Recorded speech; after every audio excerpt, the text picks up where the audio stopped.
Gardez amis. Tempérament par comportement. Des moun qui n'ont relation.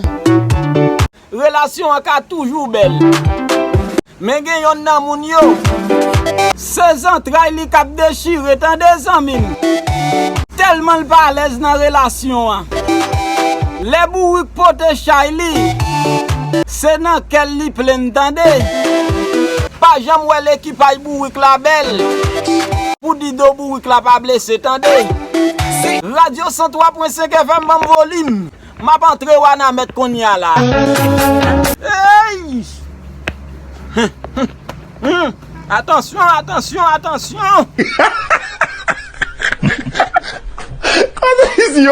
Gardez amis. Ou elimine wana met. Yo gen doit malet ve. Mais depuis yo manje la jon zanmim. Wap jwen résultat nan France jam yo zanmim. Parce que mesdames ça ou pas un gras zanmim. On seul petit problème yo genyen. Depuis yo rivande dans chambre hôtel la ou yo levé mayo yo. Pourtant de yo dou grand goût. Depuis matin m'ba manger rien. Bon nan la jambe nan malach ton petit bagay non. Là ou gade yo levé mayo yo zanmi. Ou avant yo fait choui. Ta kou se machwa grand moun qui gen 70 ans qui pa jamais moule machwa zanmi.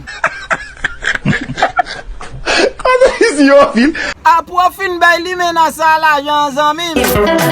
Il gen pour disparaître devant. Ta kou son long bras zanmi. Là où on pas jamais well.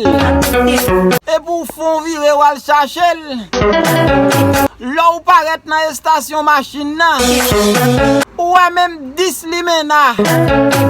Ap traîner terre tant que ces vieux zombies qui en vacances zanmim. Ou dans des chauffeurs machine yo dit. On al nan pou la e non. Al nettoyer flon. Ou dans de yo répondre chauffeur machine nan comme ça.